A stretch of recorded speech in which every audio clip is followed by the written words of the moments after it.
It seems that the dream home of investors in Noida Extension is now far beyond their reach. The Allahabad High Court is all set to give its verdict on land acquisition draw on Tuesday. Farmers appear optimistic about a favorable verdict. They feel that gross injustice has been done to them by acquiring their land at throwaway prices and then being sold to builders at exorbitant rates. Farmers blamed that the land was forcefully acquired. Also, they were assured of employment opportunities for their family members. Now, as they have lost their land as well as their source of livelihood, they are seeking justice and they want their land to be returned. न्यायपालिका किसान के पक्ष में निर्णय दे रही है क्योंकि किसान को जो है ठगा गया है।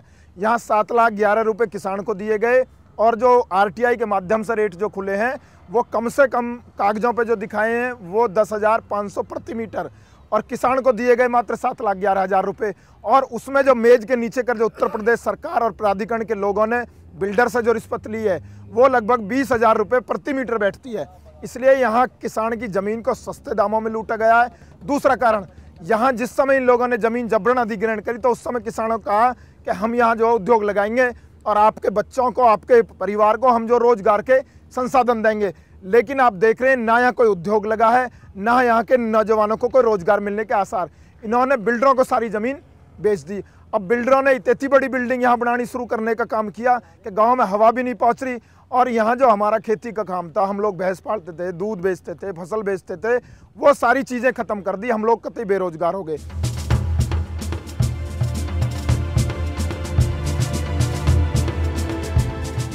The farmers also alleged that the authorities used police force against them for submission and selling their land at throwaway prices. देखिए 2007-8 में हमारी ज़मीन का यहाँ ग्रेटर नोएडा विकास प्राधिकरण ने जबरन अधिग्रहण करा। इस तरीका का माहौल यहाँ बना दिया, जिन खेतों में हम खेती करते थे उनकी सारों की जो इन्होंने तारबंदी कर दी पुलिस के बल पे। वहाँ ऐसे ऐसे गड्ढे खुदवा दिए कि वहाँ जो कि अब आदमी वहाँ खेती नहीं करेगा।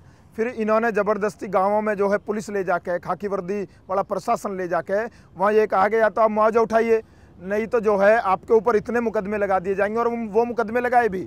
हमारे साथ यहाँ कुछ लोग खड़े हैं, वो भी उस मुकदमे में शामिल हैं। और नहीं तो आपका पैसा जो है ट्रेजरी में डाल दिया जाएगा।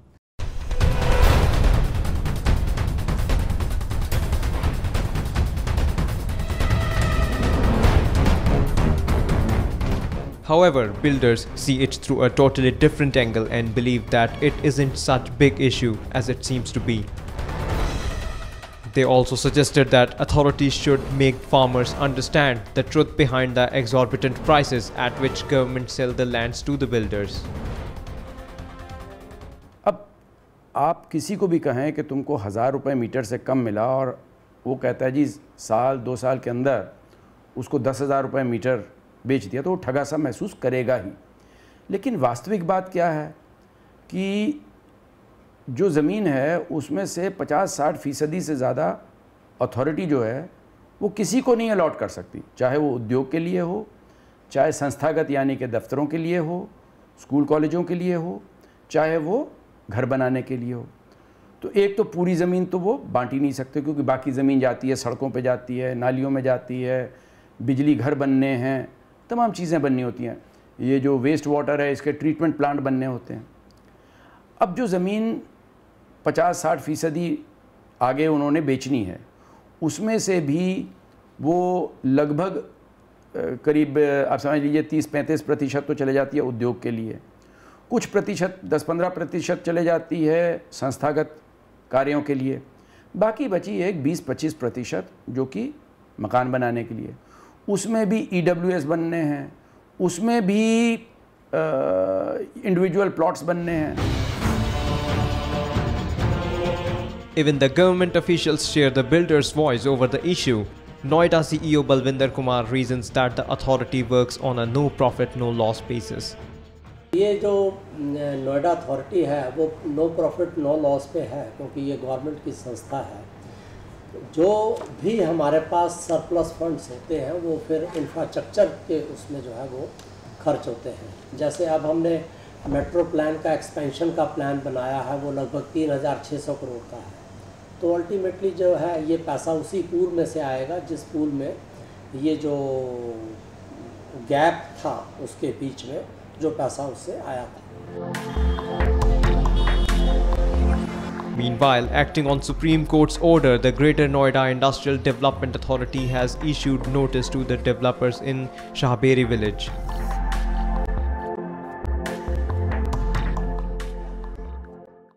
बेसिकली शाहबेरी गांव में जो प्रोजेक्ट्स थे जो डेवलपर्स के ज़िम्मे थे और उनसे हमें पोजीशन वापस लेकर भूमि जो डेवलपर्स को दी गई थी और उनसे ज़मीन हमें वापस लेनी और वापस लौटाने के लिए हमने नोटिस दिए जिससे कि हम कृषकों को उनकी भूमि वापस कर सकें। सर ये कौन से 7 बिल्डर हैं सर, आप उनका नाम बताएं। आप सबको पहले से मालूम है सारे बिल्डर्स के बारे में। मेरा ख्याल है आम्रपाली हैं, सुपरटेक है, पंचशील है और गुलशन है, तो यही मुख्य यही हैं।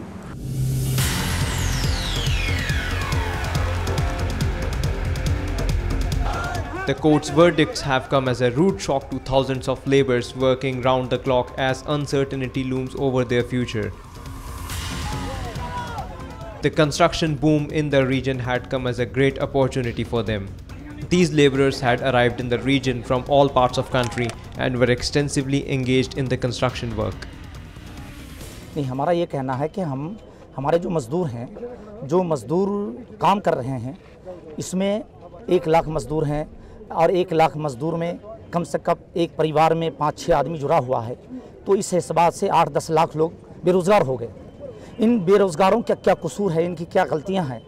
मैं ये कहता हूं कि ये एट ए टाइम जो फैसला हुआ, चाहे जो भी हो, गवर्नमेंट ने किसान के हक़ में फ़ैसला दिया है, बड़ी खुशी की बात है, उनको भी उनका हक़ मिलना चाहिए। लेकिन ये मज़दूर जो सारे जितने सारे लोग घर बार छोड़ के बंगाल, बिहार, उड़ीसा, मध्य प्रदेश के सारे लोग आए हुए हैं, ये इतने जल्दी घर से बेघर हो गए, इनका क्या होगा? इनके बारे में कौन सोचेगा? हम तो गवर्नमेंट से ही, उच्च न्यायालय, सर्वोच्च न्यायालय से ही हम फैसला मांगें कि वो हमारे हक़ में फ़ैसला दें।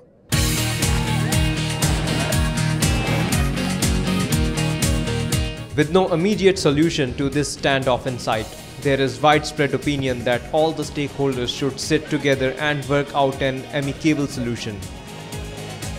Ravi Mohan Sethi, however, disagrees. Sethi feels a solution can only be reached through discussions between farmers and authority. He said that including the builders and buyers in the talks would further complicate the issue. सब यही कहते हैं कि साहब चारों पक्ष मिलकर बात करें। मैं नहीं मानता हूँ इस बात को। क्यों नहीं मानता हूँ? क्योंकि ये चीज़ सिर्फ सलटेगी तो अथॉरिटी और काश्तकार के बीच में, ना बायर से ना बिल्डर से।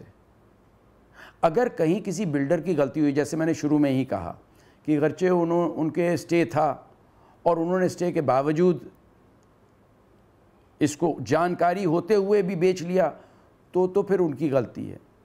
अगर ये नहीं है तो फिर ये समस्या का समाधान, जैसे मैं अपने व्यक्तिगत, अगर मान लीजिए कल को हो, अभी तो हमारे में कोई समस्या नहीं है हमारे स्टेलर जीवन में, जहाँ तक मुझे मालूम है, क्योंकि किसी ने आके नहीं रोका।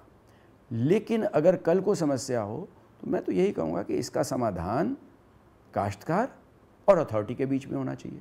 अब अथॉरिटी कल को कहती है कि जी ज़्यादा मुआवजा देना है और अथॉरिटी पलट के कहती है कि नहीं, बिल्डर फलाने उनके क्लॉज हैं कि बिल्डर साहब आपको भी देना पड़ेगा ये एक्स्ट्रा मुआवजा, तो हम देंगे उसको। बट ये सिर्फ 2 पक्ष इसमें इन्वॉल्व हैं, ना बिल्डर इन्वॉल्व होना चाहिए ना बायर, और जितना आप इन दोनों को भी इन्वॉल्व करेंगे उतना समस्या को उलझाएंगे।